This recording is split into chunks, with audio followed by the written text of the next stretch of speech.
Unlike many of you here, I never had my uncle as a history teacher or a swim coach. I never took part in any of his bird watching groups or went bike riding with him. And the first time I met Lou was certainly not in the admissions office at the academy.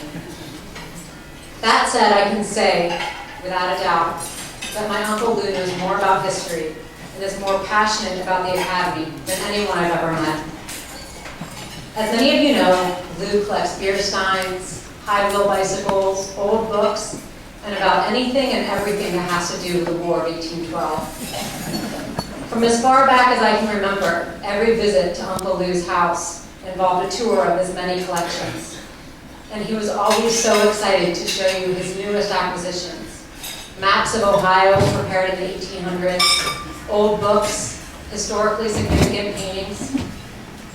Anytime I brought friends home to a Schultz family gathering, I always prepped them with a few facts about Oliver Hazard Perry, knowing that Lou would certainly give them a hard time if they didn't know anything about this hero of Lake Erie.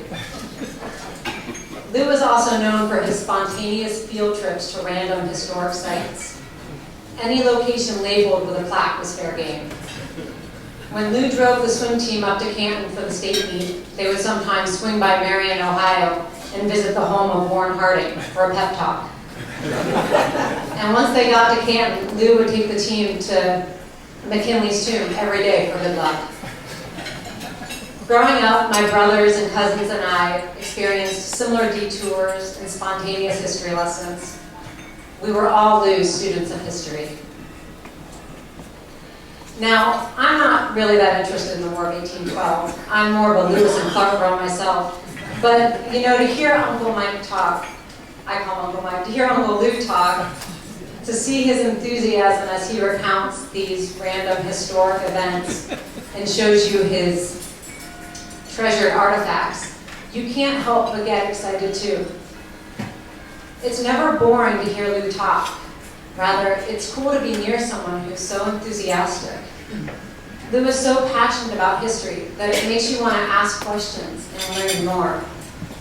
This is the mark of a great teacher. The only thing that parallels Lou's passion for history is his passion for the academy. He was so proud to be part of the academy and did everything he could to help the school maintain its tradition of excellence. Similar to his need to share his love with history with everyone he knew, Lou promoted the academy to everyone he came in contact with. And if he saw a student that he knew would make the school a better place, he did everything he could to find a spot for them. Now, as Lou's niece, I know that I may be biased. So I thought I'd leave you with a quote sent to me by Todd Taylor, class of 1991.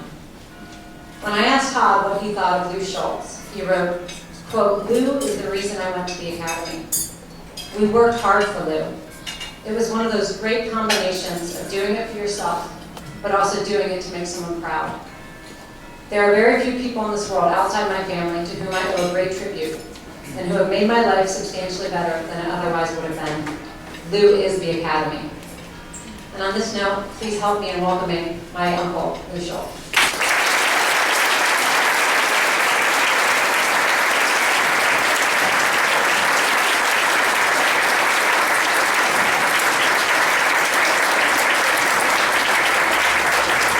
Thank you very much, Kate. Wow, pretty impressive. Following up, anytime John McKenzie speaks or with an introduction like that, tough back to follow. Alums, colleagues, but every year you probably notice I come to this luncheon, I'm usually one of the first people here, and I think I'm always the last person to leave because I really enjoy it. There's not a table in this room I can't sit at and chat with old friends. I'm very fortunate that even through alums, I've gotten to know extremely well. For me, 1978 was a very special year. It was the year that I came to Academy. It was also the year that when I moved to Columbus, I met a very attractive young lady, my realtor, whom I married. You know, she got the commission, and for better or worse, she got me. It's interesting how I ended up at Academy, and the culprit actually is in this room, Don Epler, class of 1963. My family's from Sandusky, raised at Cedar Point. The Eplers in 1960, they bought a house just down the road. So we got to know Don real well, his parents, his brother Hal, and spent a lot of time with them. And my sister attended a number of academy functions. So let me tell you, in Columbus, the idea of an independent school was a pretty alien concept, but we knew a lot about the academy. Well, years later, my sister and her husband, Dan Connor, knowing about the school, enrolled their oldest son, my nephew Chris, happy birthday yesterday, at the academy. So now another connection to the academy, but the plot thickens. Some of you probably remember a great academy swim coach and English teacher, Dan Hale, in the 1970s. Well, Dan had left the academy and was attending law school, but was in touch with his successor, Peter Daly, who taught English, history, and coached swimming. And he learned that Peter Daly was leaving the academy. The headmaster didn't know it, but Peter was leaving. Well, my brother-in-law Dan Connor's sister was dating Dan Hale. I met Dan. He knew I'd swum 4 years in college, and so he got the word. He passed the word to Dan, passed the word to me. Hey, there's going to be an opening in academy. So I hightailed from the Oberlin Middle School down to the academy, had a great visit. Met with Bo Dixon, who I'd already met a couple of times. I remember the visit. I remember walking into David Trowbridge's office, a man who I admire greatly. And David, I remember he picked up a book. It was about the size of an old family Bible. And he picked it up and he said, "Mr. Schultz," "Yes, sir." "Can you teach this book to our 8th grade?" And I said, and with that he dropped it on the desk with a huge thud. I said, "Yes, sir." I went home, back to Oberlin, and waited to see what would happen. Had a pretty good connection here. I thought it looked good. And one day I was standing in the principal's office, chatting with the principal, when the phone rang and it said, "It's for you." And it was Bo Dixon, who offered me a position at the academy, and Bo's such an affable guy. And he said, you know, and boy, it's going to be $7,500 a year, so you're in the money. Well, the problem was my principal didn't know that I was thinking of leaving the academy, and so here's Bo, very, very enthusiastic and affable, and basically my response, I think Bo thought I made a big mistake here, because my response to Bo basically was something like this. I mean, so it's pretty awkward. The interesting thing was, when I got to the school, of course, what a wonderful experience. The school I had been in had great kids and some great faculty, but many of the faculty, frankly, saw it as a job. Many of the faculty saw it as, a lot of our faculty actually hated children. So I just didn't like those kids. And of course, you get to academy, what a great administrative team, what an unbelievable, dedicated faculty, knowledgeable, erudite, enthusiastic, involved in the life of the school in so many different ways, a tremendous staff to support everyone. I mean, it was truly like a dream come true. The students in the class, it was fantastic. It was everything that I hoped it would be. I lucked out right away. Rainey Taylor, my mentor, and a man I admire greatly, and Matt Duncan. Somehow, I don't know how it happened, but I got lucky. In my second year, I got to share an office with these two guys, and wow, what an experience that was. And Rainey, I don't know how he did it, but he managed to save me from the English department and the English department from me. So my English tenure was only 1 year. It was a fun school, small faculty, one teacher's lounge, everybody knew everybody else. The faculty meetings at the Gahanna Grill were amongst the most stimulating and exciting I've ever attended. 1986, I get a call. Somebody says, "Go to the headmaster. The headmaster wants to see you in his office." Well, okay, Bo's a nice guy, so hey, Bo, sit down. Uh-oh. What did I do now? Well, I was nervous. The last time I'd gone to the office like that, he told me to sit down. Rufus had found a lot of whiskey bottles, beer bottles, and empty wine bottles. in a trash container down in the cafeteria after one of our many parent swim team parties. And I have been informed that this was not the way to go. So no more booze at the school. And I thought, what did I do now?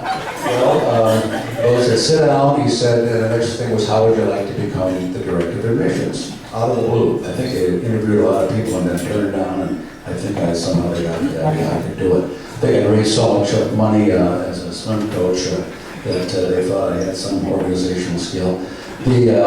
So I finally agreed to do that, and that was a wonderful experience for me. Because the people, I got to work with all three divisions of the school, still could coach and teach, and I got to work with the alumni scholar program, with board members. For me, when I walk through the cafeteria academy and I look at the pictures of the past board chairman, and I look at the pictures of the distinguished alumni, and I look at the alumni service award recipients, my former colleagues, I have to say, maybe I'm just a sucker for this stuff, but I am truly inspired. I'm excited by that. So if you ever see me wandering around looking at these pictures, each one of those people bring back tremendous memories for me. Being involved in the decision-making process in the school in some way. It was really a very stimulating career. In effect, I can almost say I didn't feel I ever worked a day in my life. And I'm reluctant to say that with John McKenzie sitting in front of me, but I see he's on his best behavior. But I would get to the academy, and sometimes early in the morning, for morning swim practice at 5:30, or admissions testing on a weekend, and look around that campus, and I just sort of want to pinch myself. What a great, wonderful place to be. So I never felt that I ever had to get up in the morning and go to work, because for me it really wasn't work. The interesting thing to me is the academy, one of the things we always stress, and I think we achieve, is a great relationship between parents and faculty working hard together in the best interest of children. But one thing about academy, and as I look around this room and the people that are here, without the support of the alumni, the leadership, the financial support, the school simply wouldn't be the fantastic, unbelievable institution it is today. And this has been going on for generation after generation. And I'm really excited as I look around this room and see people who have done so much for the academy. And then I look at the great class of 2012 and some of our recent grads. For me, just looking around the room, this is dangerous, because if I start mentioning names, every table I look at, there's so many people I could tell tremendous, funny stories about, we could share experiences. But you can imagine, being at a school for 30 years, with the different roles I've had to play, one of the greatest joys in my life has been to watch kids grow up.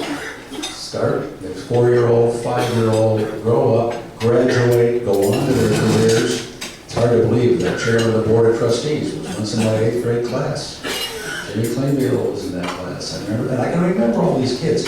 I took a trip this fall. I was chaperone for the 8th grade field trip to Washington, D.C. 14 of the kids had their parents in class.